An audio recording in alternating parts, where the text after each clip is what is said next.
Assalamualaikum warahmatullahi wabarakatuh. Perkenalkan, saya Pianika Nambela, NIM 21042187. Saya akan melakukan presentasi tentang materi etika administrasi publik yang diampu oleh Ibu Yulia Hanuselina, SIP, MAPA. Manfaat etika administrasi negara. Pertama, mewujudkan pemerintahan yang bersih, efektif, dan efisien. Yang kedua, ketersediaan menerima pendapat, baik dari individu maupun kelompok. Yang ketiga, dapat bersaing dengan sehat. Yang keempat, menumbuhkan suasana politik yang demokratis. Yang kelima, menjunjung tinggi hak asasi manusia. Keterikatan etika dan pembangunan. Etika harus diletakkan bersama-sama dengan pembangunan ekonomi, sosial, politik untuk memecahkan persoalan pembangunan. Etika dan nilai-nilai harus menjadi pertanyaan dalam teori, perencanaan dan praktek pembangunan. Dalam artian, perencanaan pembangunan harus mempertimbangkan nilai-nilai kemanusiaan. Perilaku kerja organisasi publik.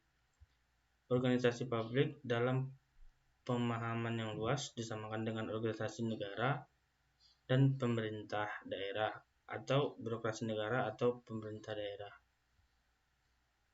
Sampai dengan organisasi daerah, organisasi partai politik, dan lembaga swadaya masyarakat yang beraneka ragam, organisasi yayasan, organisasi pendidikan,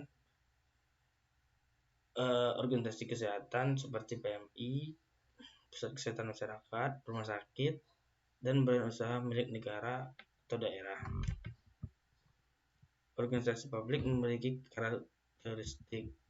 Yang pertama, mempunyai tujuan untuk meningkatkan kesejahteraan publik dan atau warga negara. Yang kedua, tidak normatif untuk mencari keuntungan materi atau profit. Yang ketiga, pembiayaan organisasi bersumber dari pemungutan atau pembayaran pajak oleh rakyat atau retribusi. Yang keempat, negara bisa memaksa warga negara untuk membayar pajak, didenda, dan dihukum atau sanksi. Peraturan yang dibuat oleh pemerintah atau negara berlaku untuk semua warga negara dan bisa menghukum atau memberikan sanksi bagi pelanggarnya. Kode etik dan kode perilaku dalam melaksanakan tugas kedinasan dalam kehidupan sehari-hari.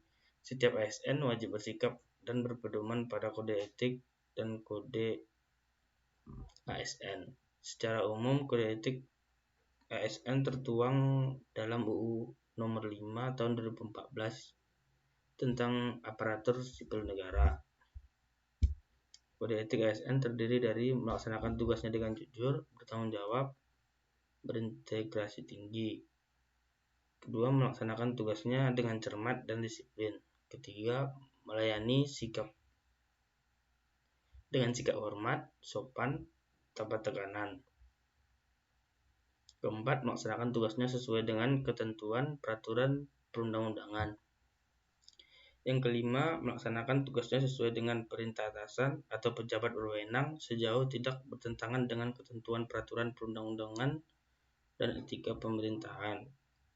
Keenam, menjaga kerahasiaan yang menyangkut kebijakan negara menggunakan kekayaan dan barang milik negara secara bertanggung jawab, efektif, dan efisien. Menjaga agar tidak terjadi konflik kepentingan dalam melaksanakan tugasnya. Ketujuh, memberikan informasi secara benar, tidak menyesatkan kepada pihak lain yang memerlukan informasi terkait kepentingan kedinasan. Selanjutnya, tidak menyalahgunakan informasi internegara, tugas, status, kekuasaan, dan jabatannya untuk mendapatkan atau mencari keuntungan atau manfaat bagi diri sendiri atau untuk orang lain. Memegang teguh nilai dasar ASN dan selalu menjaga reputasi integritas ASN. Melaksanakan ketentuan peraturan perundang-undangan mengenai disiplin pegawai ASN. Pelaksanaan sanksi bagi pelanggar etika. Seperti yang disinggung sebelumnya, kode etik dan kode perilaku perlu diikuti oleh seluruh ASN, sehingga terdapat beberapa sanksi bagi para ASN yang melakukan pelanggaran terhadap kode etik yang berlaku. Tak hanya sanksi moral, tentunya ada sanksi administrasi yang dijatuhkan bagi pelanggar. Sanksi administrasi mengacu pada peraturan pemerintah nomor 94 tahun 2021 dalam bentuk hukuman disiplin. Hukuman disiplin terbagi menjadi 3 tingkatan, yaitu hukuman disiplin ringan, hukuman disiplin sedang, hukuman disiplin berat.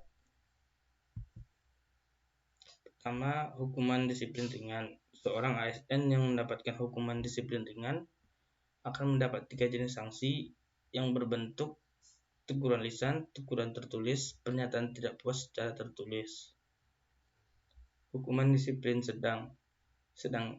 Seorang ASN mendapat hukuman disiplin sedang akan diberi sanksi berupa: pertama, pemotongan tunjangan kinerja sebesar 25% selama 6 bulan.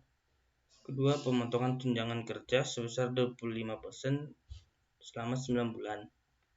Ketiga, pemotongan tunjangan kinerja sebesar 25% selama 12 bulan. Hukuman disiplin berat. Bagi ASN yang melanggar kode etik dan mendapatkan hukuman disiplin berat akan diberi sanksi berbentuk: pertama, penurunan jabatan setingkat lebih rendah selama 12 bulan. Pembebasan dari jabatannya menjadi jabatan pelaksana selama 12 bulan. Ketiga, penghentian dengan hormat atas pemerintah sendiri sebagai PNS. Sekian dari presentasi yang saya berikan. Terima kasih.